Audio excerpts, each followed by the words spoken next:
खाड़ी के बारूदी घमासान के बीच अमेरिका ईरान में रस्साकशी का खतरनाक खेल चल रहा है। इस खेल का द एंड एटमी धमाके के साथ होने का खतरा है, क्योंकि ईरान और अमेरिका में बात बिगड़ती जा रही है।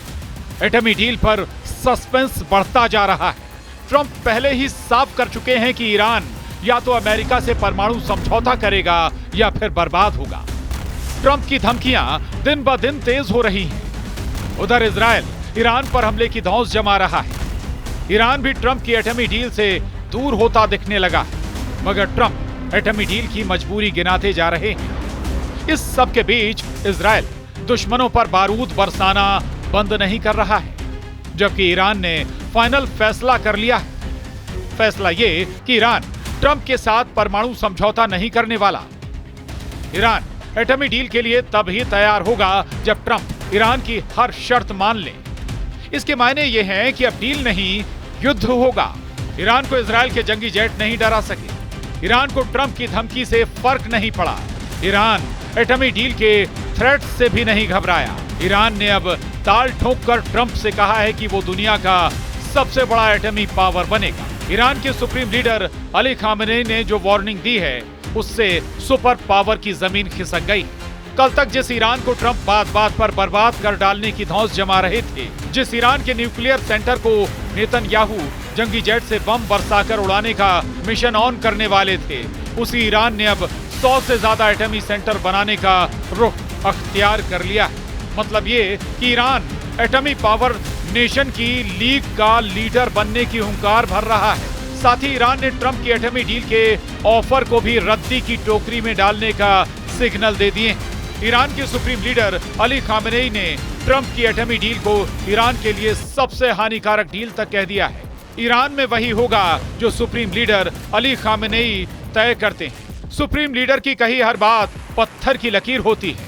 अली खामेनेई अमेरिका को धोखेबाज कहते हैं, अमेरिका को सबसे बड़ा दुश्मन मानते हैं। सुप्रीम लीडर ने इसके बाद भी ट्रंप की एटमी डील के लिए हरी झंडी दे दी, मगर सारे एहतियात बरतते हुए उन्होंने ट्रंप से अलर्ट रहने की हिदायत भी दी थी। हालांकि डील पर ट्रंप के बदलते रुख ने ईरान को परमाणु समझौते से दूर कर दिया है। सुप्रीम लीडर खामेनेई का दिमाग ट्रंप की जिस बात ने गर्म कर दिया, उसे भी जान लीजिए।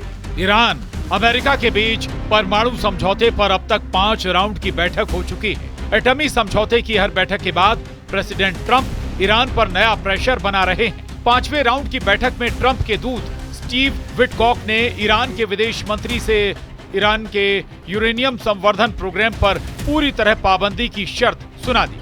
अमेरिका के इस रुख से ईरान के सुप्रीम लीडर अली खामेनेई इस कदर भड़के कि उन्होंने एटमी डील को ही फिजूल कह दिया है। अली खामेनेई ने ट्रंप को डायरेक्ट धमकी देकर यह भी पूछा है कि अमेरिका कौन है जो ईरान के एटमी प्रोग्राम के फैसले लेगा। ईरान के सुप्रीम लीडर ने बातों बातों में यह भी जाहिर किया है कि ईरान के पास 100 परमाणु सेंटर हो सकते हैं, लेकिन अगर अमेरिका ईरान को यूरेनियम संवर्धन से रोक देगा तो ये एटमी सेंटर किसी काम के नहीं होंगे। तब फिर ऐसे एटमी सेंटर किसी काम के नहीं होंगे। ईरान के सख्त रुख ने ट्रंप की टेंशन बढ़ा दी। अमेरिका में ईरान की डील को लेकर ट्रंप से सवाल पूछे जा रहे हैं। यूएस स्टेट डिपार्टमेंट प्रवक्ता टेमी ब्रूस ने ऐलान किया है कि प्रेसिडेंट ट्रंप ईरान पर मैक्सिमम प्रेशर बनाए हुए हैं। ईरान के एटमी प्रोग्राम पर मिस्र में अंतर्राष्ट्रीय परमाणु ऊर्जा एजेंसी की कोशिशें भी जारी हैं, जहां IAEA चीफ राफेल ग्रोसी से ईरानी विदेश मंत्री सईद अब्बास अरागची ने वही बातें दोहराई हैं जिसे सुप्रीम लीडर अली खामेनेई ने कहा है। ईरान अपने एटमी प्रोग्राम को ऊर्जा जरूरतों के लिए जारी रखने की बात पर डटा हुआ है। ईरान अमेरिका के परमाणु समझौते के पेच यूरेनियम संवर्धन की शर्त पर फंस गए। ये सुलझेगा या नहीं? 2018 में अमेरिका ने परमाणु समझौते के joint comprehensive plan of action के तहत कुछ नियम तय किए थे, जिसमें ईरान को केवल 300 किलोग्राम यूरेनियम रखने की अनुमति दी गई। इसके साथ ही ईरान को यूरेनियम को 3.67% तक संवर्धित करने की छूट भी मिली। हालांकि मार्च 2025 में IAEA की जांच में पता चला कि ईरान के पास करीब 275 किलोग्राम यूरेनियम था, जिसे 60% तक शुद्ध किया गया है।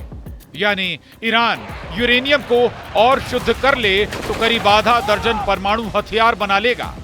अमेरिका मानता है कि ईरान यूरेनियम से एक हफ्ते में ही एक एटम बम बना सकता है, लेकिन ऐसा ना ट्रंप होने देंगे ना ही नेतन्याहू, भले ही ईरान से युद्ध क्यों ही ना करना पड़े। इजराइल तो इसी ताक में है कि ट्रंप का इशारा हो और ईरान के एटमी अड्डों पर हवाई हमले शुरू किए जाएं।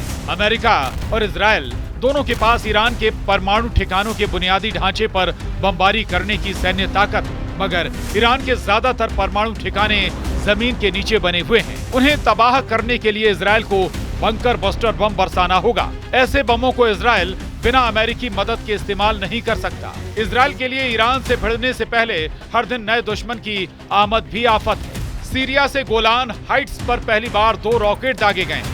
कमांडर जुलानी के राष्ट्रपति बनने के बाद ये पहली बार है कि इजराइल पर हमला हुआ है। हमले के लिए इजराइल के रक्षा मंत्री इजराइल कोट्स ने कमांडर जुलानी उर्फ अल शरा को जिम्मेदार ठहराया है। इजराइल ने धमकी दी है कि हमले का मुंहतोड़ जवाब जल्द दिया जाएगा। अब तक इजराइल ने जब चाहा सीरिया में घुसकर दुश्मनों के ठिकाने तबाह किए हैं, लेकिन सीरिया से हुए पलटवार से साफ हो चुका है कि नेतन्याहू को एक नए फ्रंट पर जबरदस्त टक्कर मिलने वाली।